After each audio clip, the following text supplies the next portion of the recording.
Today I present to you my Plains Survival Guide 101, covering everything from preparation, setting up a base, and much more. So sit back, relax, and enjoy the video.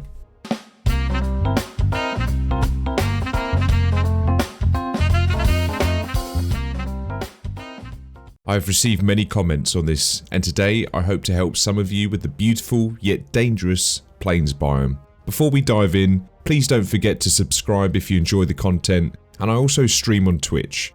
Link will be in the description below, and I hope to see you there. Starting with armor, I would say the only absolute must is having a good shield. I found that even being naked with just a shield was enough to stop the sting of the mosquitoes. Upgrading isn't all that important, as just the level 1 did the job, but worth doing if you have spare materials. As for weapons, this is completely down to you. Just use what you're most comfortable with. Even a fully upgraded huntsman's bow almost one hits of fueling if you're being stealthy. I was using obsidian arrows here as well. Of course, this is an iron bow, and you should use a draugar bow if you can. I mean, just look at that. Setting up a base is going to be super important. If this is your first time in the Plains biome, you're going to have a little bit of trial and die. Having a portal set up and a bed is the first thing you should do. There are many ways to do this with a diverse building system like Valheim's, but today I will show you a sweet but simple starting base. First, you will want to sail to the coast, keeping a close eye out for any mosquitoes. Snipe any down from a distance if you can to avoid catching aggro. Any sort of wall or terraforming really messes up the NPCs, so building a moat with a bridge should stop the majority of foes, or at least slow them down enough for you to pick them off. Ideally, you'd want your portal to be protected inside, but you will have to judge how safe your area is. If you manage to get a stake wall up, you should be all good to go. I'm not saying this is the best way to do this, but hopefully this example will put you in the right direction. If you can do a full perimeter around your base, this is the safest option.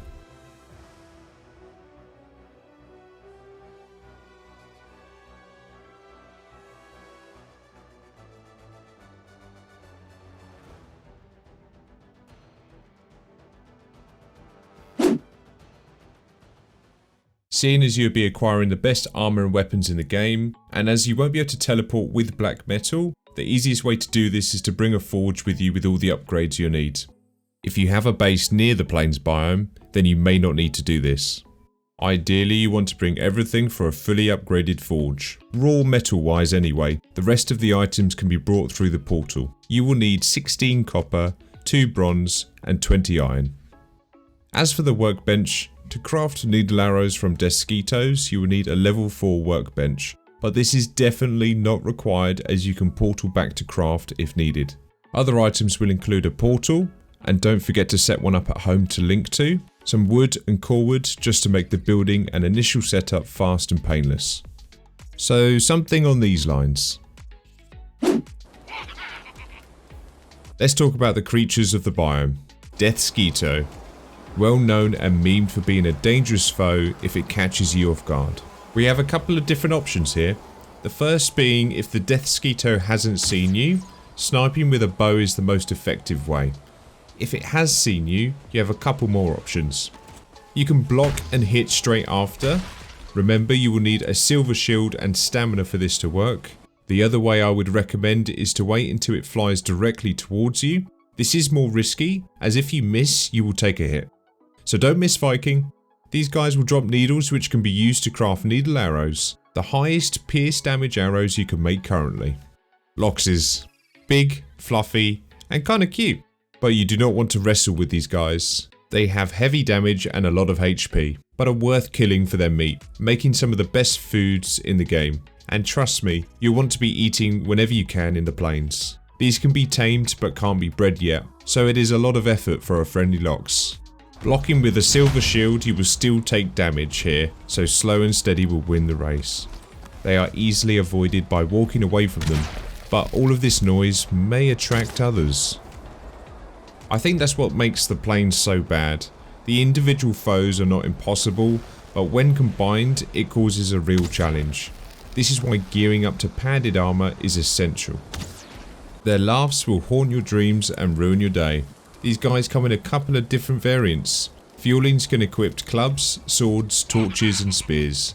They all use melee except the spear guy. He's probably the biggest pain here as they have very good aim.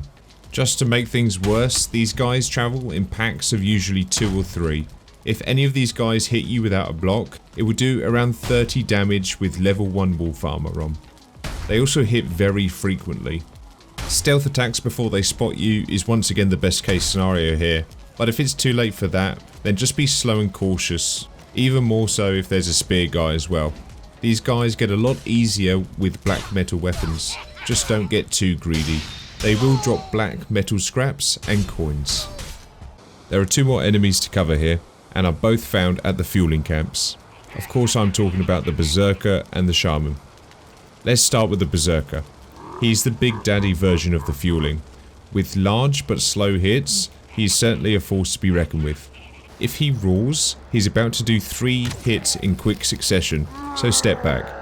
Even with wolf armor, a padded helmet and a silver shield, he was hitting through the block. Distance usually makes the heart grow fonder, but not in this instance. We love the distance here, and if you see a 2-star one of these guys, run. Shamans, if killed quickly, are easily dealt with, but if not, could cause you a whole 10th world of problems. They will shield themselves and any other foes in their radius, which will need to be broken before you can damage them. They will then proceed to throw fireballs at you, which hurt a lot. They are squishy without the shield. As mentioned before, alone these mobs are not too bad to deal with, but in combination with a whole camp of fuelings, these guys are a challenge. Just make sure you're rested and well fed, Vikings. With a new biome brings new resources. We have a new type of berry, the cloudberry, and this is used in some crafting recipes to make some of the highest benefiting foods in the game. I've covered food on this channel before, and I will link the video in the description. Of course we have black metal, which will drop from any of the fueling mobs, which will be used to craft your new weapons. You will need to smelt them in the blast furnace. We have 2 new types of farmable crop, flax and barley. These are exclusively grown in the plains. Flax is used with a spinning wheel to craft the linen thread. This will be used for armor and weapons. Barley is used with the windmill to make barley flour, an ingredient that will help you make bread and lox meat pies. Yummy. All of these machines are acquired after modder. Fine wood is everywhere here as well. Really good for farming fine wood if you need it, as there is so little in other biomes. Remember, they do drop normal wood as well. Well, your first goals will be to acquire flax and barley, and you will naturally get black metal over time as these are found in the campsites. Preparing for the camps is crucial though. Some locksmith should do the trick.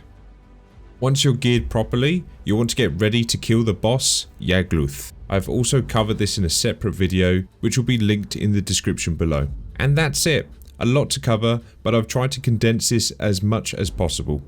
May Odin watch over you as you enter this beautiful but deadly biome. I've been Chongish. Subscribe if this has helped. Thank you for watching, take care, and all the best.